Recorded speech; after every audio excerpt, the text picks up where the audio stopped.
we're led on a pathway that we sometimes don't know where it's going to take us. There's so many different components to the things that we can learn and tap into and bring back from anywhere. Actually, a girlfriend of mine who was actually my reader, she told me to go take Reiki, and I had no idea what it was, but she had asked me 3 times to go take this, and finally I did, and it just kind of went. The moment I laid hands on a girl's knee, I knew where she got the problem from, how it needed to be fixed. I laid my hands on there and I could feel and see everything that was going on in her knee. And it just kind of opened up from there. I just kind of understood healing.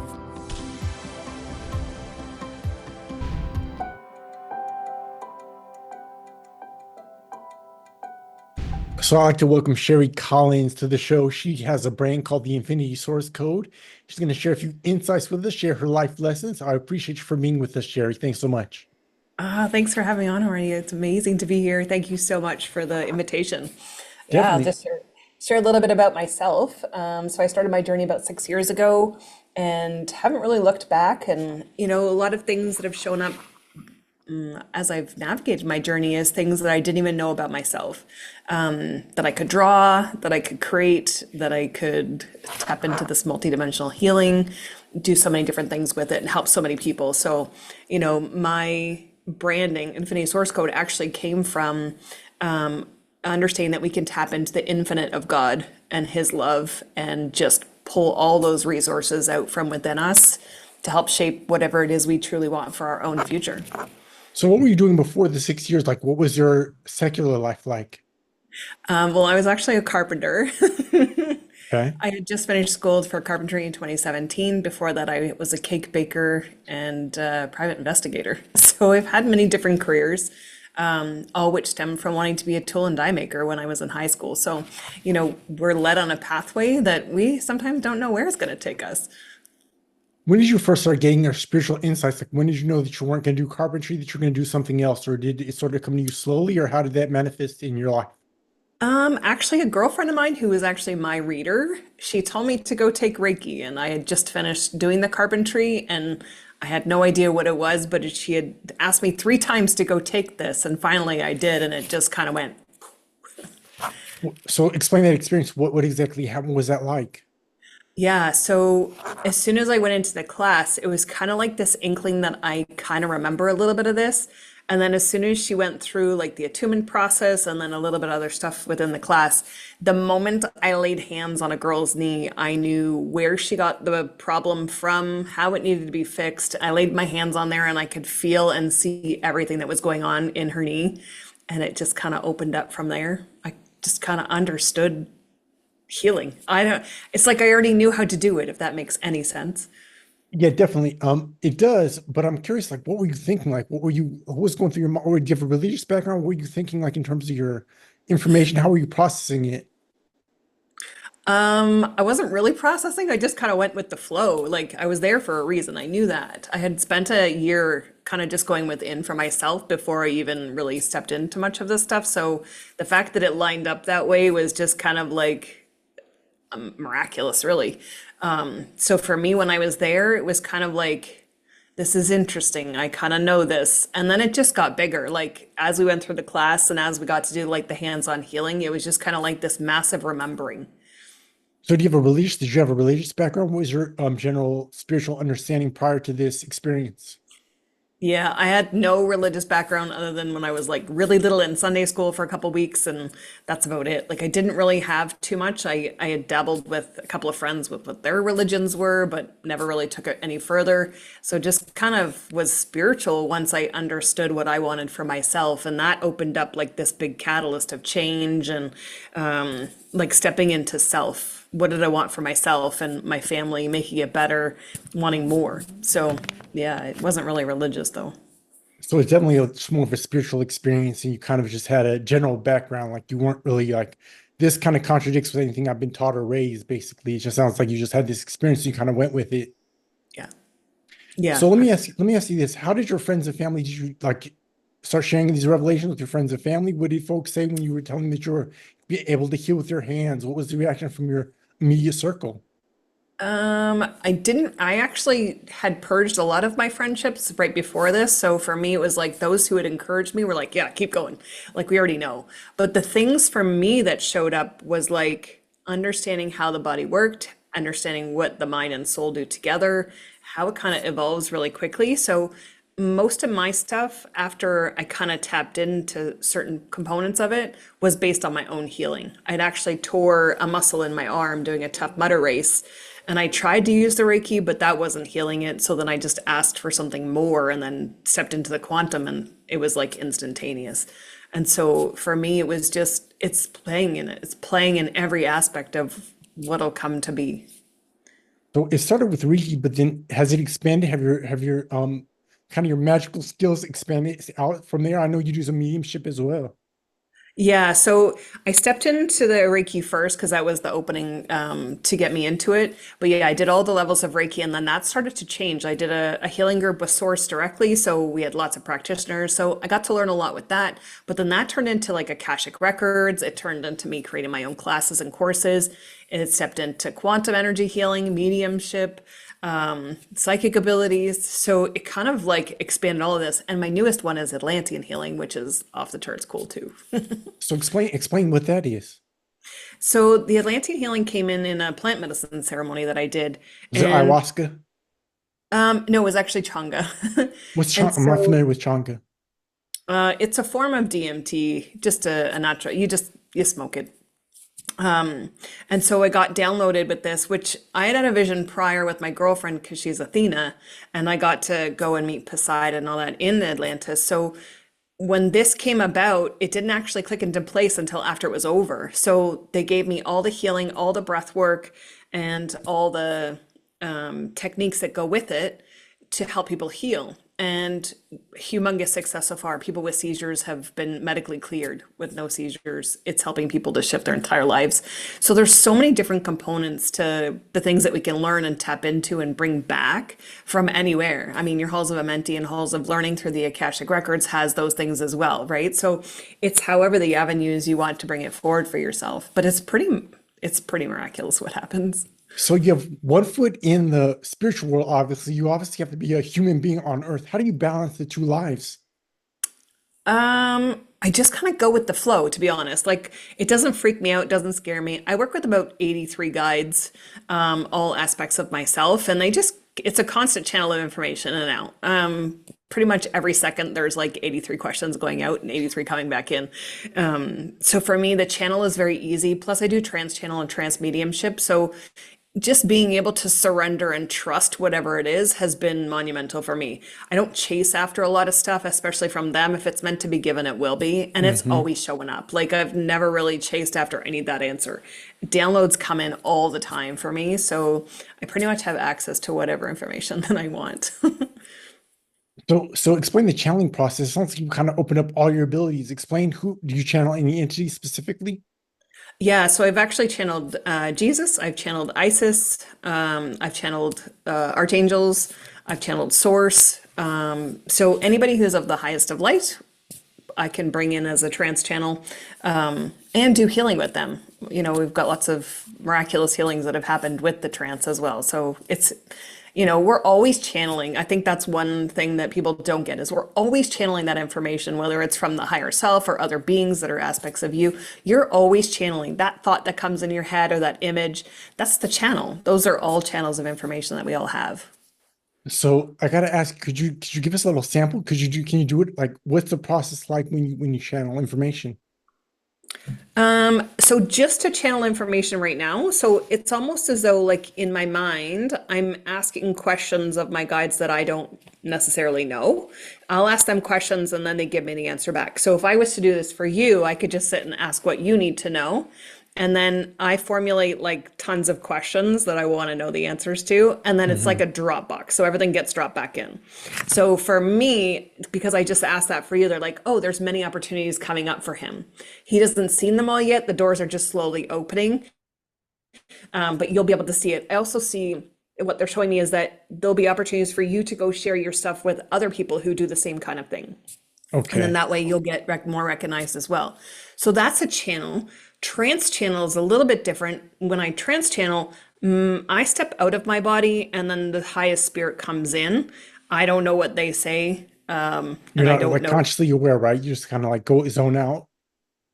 Yeah, I have to go back and watch the replay if I want to know what they say. But it's kind of, a girlfriend of mine was Isis in a past life. So she watched my channeling. She's like, that is 100%. That's Wow. exactly who she was, exactly how she is. So for me, it's that huge confirmation that comes back. That's like, yes, this is correct. Yes, here's the right path.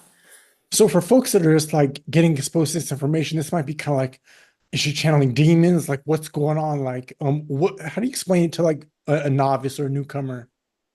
Yeah, it's definitely not demons. It's literally an aspect of your higher self. And I know sometimes that can be a tough understanding, but it is just literally the highest form of yourself. Higher self is the highest Mhm. connection to God, and then you've got the Christ consciousness, which we're all stepping into. And so when we want that higher channel information, it just comes in. Do we have to go into trance to get it? We don't, but it makes for a great understanding for people when we can step out and allow it to come in and give something that necessarily we may not have that highest information to, right? Some of us only channel to a certain point, others of us will channel to the next level. So when we channel in the highest beings and they're giving information or doing healing work that is, something that we're not aware of because we're not actually in our physical body with it, then the outcome comes from the other person. They're experiencing it, they're understanding it for themselves. And when we're in trance and we're not present and the other being is present, the messages, whether people ask them or not, will still be exactly what they need.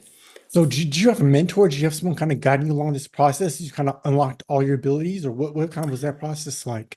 I had one teacher, Sandra, who helped me with the trance channeling. Most of my psychic abilities I actually learned by myself. So you kind of just taught yourself basically. Yeah, I just kind of walked through it step by step, would find videos, kind of tap into it, and then I would just start giving messages to people, and they're like, "How'd you know that?" So they would confirm for me, and that's actually how I teach it as well. Exactly how I learn it is how I teach it outward. I think it makes it the easiest way for people to learn is that you've experienced it that way. I didn't go learn it from somebody else. And what I'm learning too is the way that I bring forward things is really authentic because it is in alignment with truth with the highest self. It is in truth with what God is intending to bring forward. This is kind of such a contrast to like quick standard religion. Like you got to go to a church, you got to have a pastor teach you the information. How do you kind of explain that you're like going directly within yourself to source? So for me, if you look at the church aspect, you go there once a week on a Sunday, and it's still the social. People show up for whatever reasons they want to. When it comes to ourself, when you go within, that is the highest form of your religion to yourself. For me, I look at it as Christ consciousness.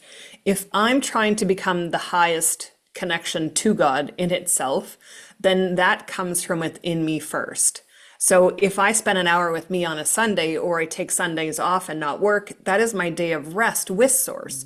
And so your bond and connection to that energy of who he is amplifies because you're in the space of just receiving and being in the moment with him. So, and everyone looks at it differently. This is not a competition of, Jehovah and Yeshua and, all these different, you choose what source you want to. But at the end of the day, we're all here for the same purpose, tapping into yourself and tapping into the Christ consciousness of who you truly are. Now, for folks that are still, I guess, not as aware as you are, like not on the same vibration, what do you see coming for the people who are slowly coming online to this information?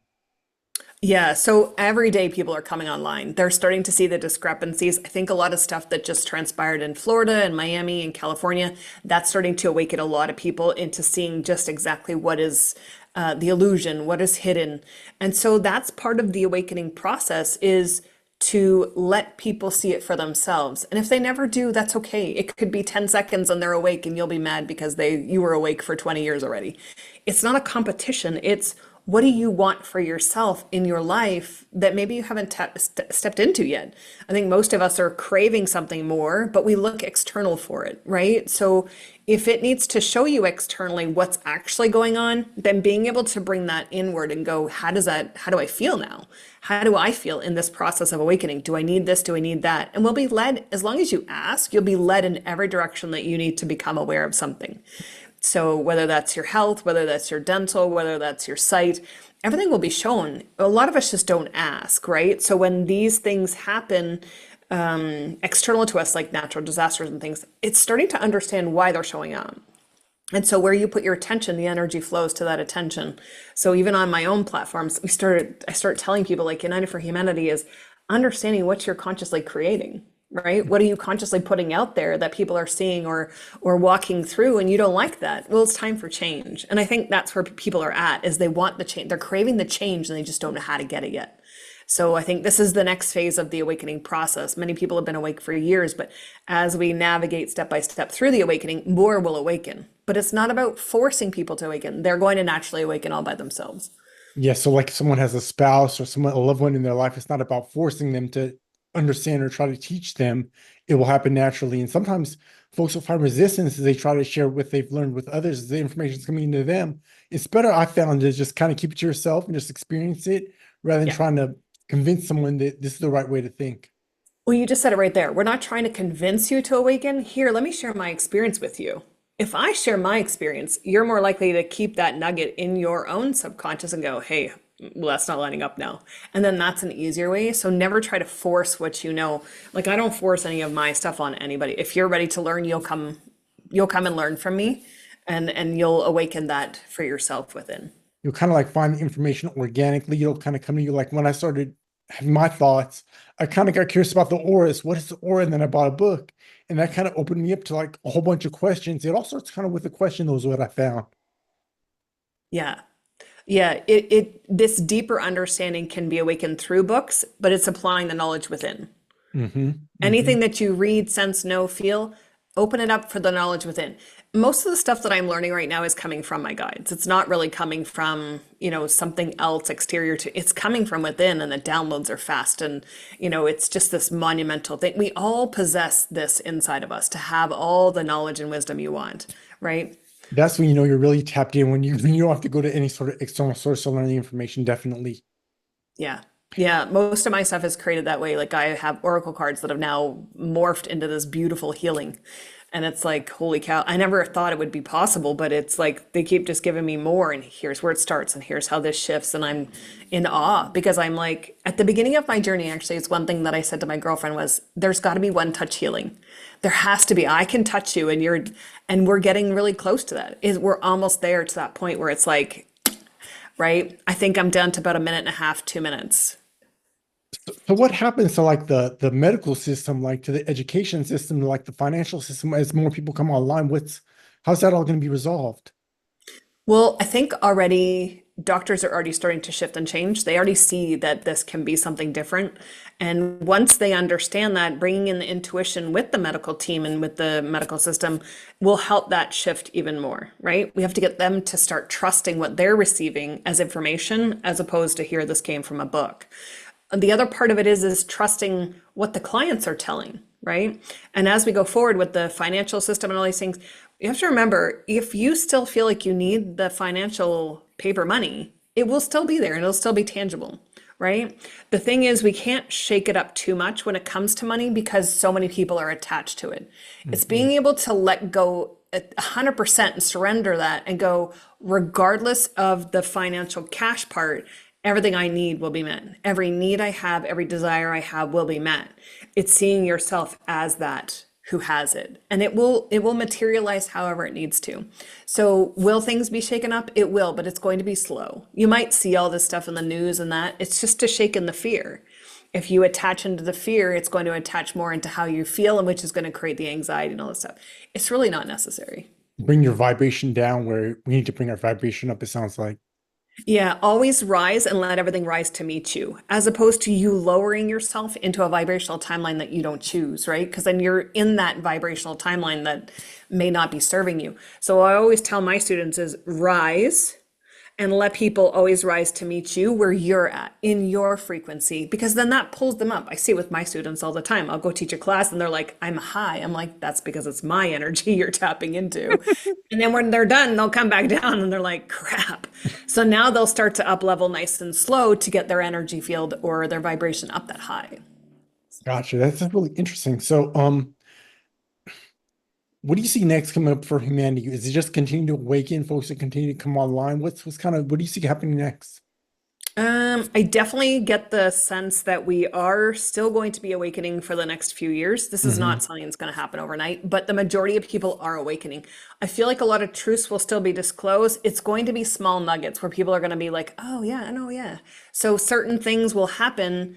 Natural disasters will happen that'll awaken more people to show them the truth, shining the light, I just call it.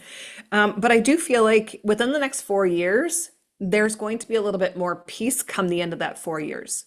So we're going to come into this peace that allows everyone to take a breath, right? More people are going to be outside in nature, helping each other as opposed to it's a competition. I also see more equality. So it feels Hmm. like there's more balance. It does also feel like there's a switch over coming within parliaments to show that we have people who are for the people. So I feel like once you bring one component of that in, more people want that. And then they understand how to shift themselves, their awareness, and their mindset into, but this is better. And that's where we're all going as a human. We want the better. We understand what's been playing out, and we're deciding we no longer want that. It's being able to trust who we're putting in power or electing into play to play the game with us, as It's opposed to against us. so it sounds like you're talking also about a political shift where the government kind of represents the real people instead of maybe like the cabal as we've kind of, or the elites is commonly known today. Is that what you're saying? It's more someone's got to be the catalyst to start the change, right? So if you're aware of the voting system, you're aware of all the things that have transpired, depending on where you live in the world, people have had enough. So the more we rise up together and say we want change, that change has to come. We all just have to see it in the way that we want the change, right? We can't be frustrated with what's there because it was already voted in. Whether we voted it or it was already chosen, we have to now create the change. And I think with doing certain things where people like help create the change of like hurricanes and tornadoes and certain things, once we realize how strong we are as a collective, we'll naturally just rise into doing that all the time. The other thing my guides want to share is that there is no 99% to 1%. That's an illusion. Your 1% is your own ego, right? They're after the divinity of who we are. So they want the 99% of who we are because we separate our 1% from the 99. So it's about understanding that the ego can walk beside you and not create chaos, and that we can come from love and joy and everything will change. And so when we merge and become the 100%, The sky's you've the limit.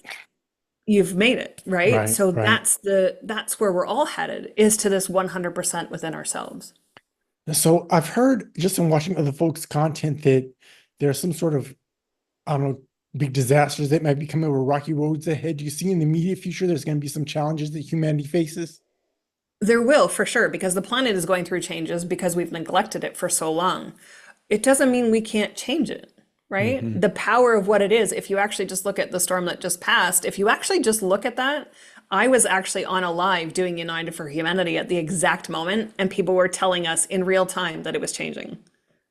So that alone should show you that we are capable of whatever it is we're choosing. The problem that is at hand is we don't stand side by side with each other.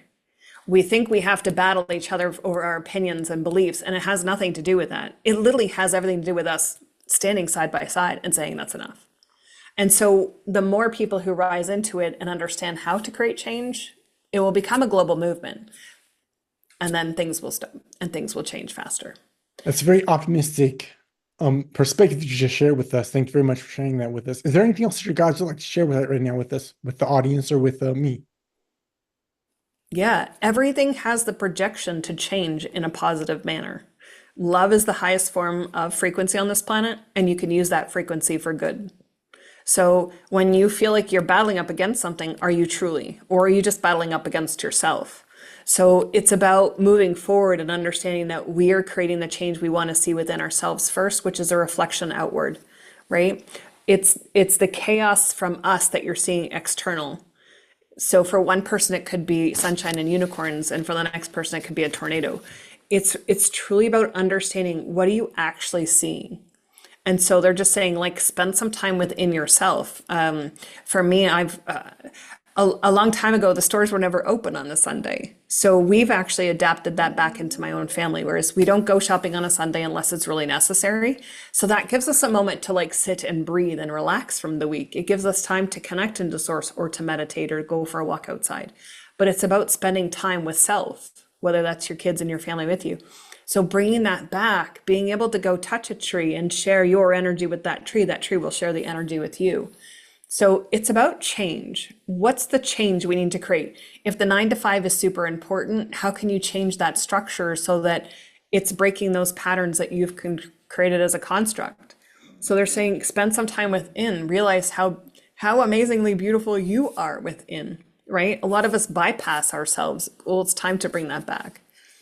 Time to reconnect with nature and get back to the old ways of doing things, it sounds like. Yeah. Yeah. Put Well, down the nature cell has so phones, much power. put down the cell phones, put down the technology, and kind of just go with the flow. Yeah. Well, you have to break every pattern you don't like, right? Mm, So this thing is usually attached to most people. Well, I've just started leaving mine at home. If I go out shopping or whatever, I just leave it at home. It's not necessary for me to take it with me, right? So now it allows us to talk to people, that's a right? It great practice. allows us That's a to great interact with practice. people. Yeah. Yeah. Instead of just on the phone. So I think breaking our own cycles and patterns will be huge going forward as well. But it's also about how can you help your neighbor? Mm, How can you help your neighbor, right? There was things that I saw when I was 14 years old when, I was young and circumstances in my life were, my mom was unwell. But there was things that I saw that I didn't even know until I watched the Chosen series and I saw that when I was 14. But I've also saw the natural disasters when I was 14 as well. And it's like, well, what am I going to do?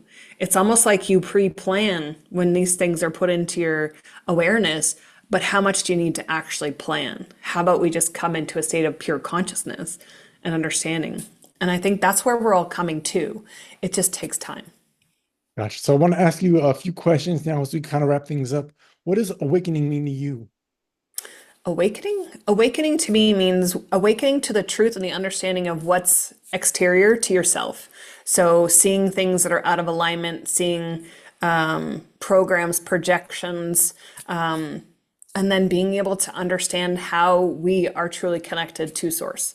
So for me, that's the awakening process. And for so many, it can stem in so many different ways of that awakening process, but it is literally about the conscious choice of you, bringing love to you. Wonderful. Let me ask you this. What's the most valuable lesson you've learned in life so far? That I matter most. It's about me. Loving myself allows everything around me to flow in harmony. Okay. And what advice would you give to someone who's just now going through an awakening experience? Like, what would be your best advice you could share with somebody who's like starting to question life, starting to question the systems that are set up, starting to question the government, maybe education? Yeah, the first thing I'll say is be gentle on yourself. Take some time for you, journal and burn if you need to. Like just be able to shed those things for yourself that you don't want to hold anymore. And I would say look at everything as it came from love as opposed to I need to battle this isn't fair. Because everything that you actually need to go through is just within you. Everything exterior was set up for you to come into this awakening and go, that's not right. That's the whole point of it, is to find where it's not right, it's not in alignment, but don't take it on as it's solely your problem. Each person has to go through a piece of that for themselves. One person can change the world, but we're better as 100%. So realize that you're gonna step into the role that you need to play for you, but be gentle on yourself. Find someone who's going through the same thing and kind of like hook up or buddy up. There's lots of community groups out there who support it as well. You're more than welcome to join my TikTok. We always have tribe members joining and everyone loves it because it's a thriving community. It's a safe place to come and share and put it all on the line where people understand and they resonate with what you're going through. So find that group, find that support system if that's what you need. I would say Meditate if you can, if not, do a walking meditation. People feel this construct of having to sit down with themselves. Go for a walking meditation, maybe once or twice a week, and just ask to be shown whatever it is. Maybe there's a chipmunk you need to see, and that will give you the animal symbol of something for yourself, of where you need to be Speedy Gonzalez. I don't know. But this is a way to unfold messages for yourself. Ask for number sequences as well, because that gives you confirmation in the moment. 333, okay, thank you so much. I wanted that reference for this. So everything shows you that you're on the right path. But the other thing I want to just confirm 100% is you are never on the wrong path. Never. You are always right where you're meant to be and where you need to be in the moment. Doesn't mean you can't change it, but you were always on the right path. So be gentle, be kind, and be in gratitude for everything that you're experiencing. Wow, wonderful words of wisdom. I want to thank you so much for spending a few moments with us. Sheri, if folks want to learn more about you and your practice, where should they go? Yeah, so most of my social media is Infinity Source Code, Sheri Collins. Facebook is Pure Radiant Soul. Thank you so much, Sheri, for spending a few moments blessing us with this information, this knowledge, Sheri. Appreciate it. Thank you so much. Appreciate it.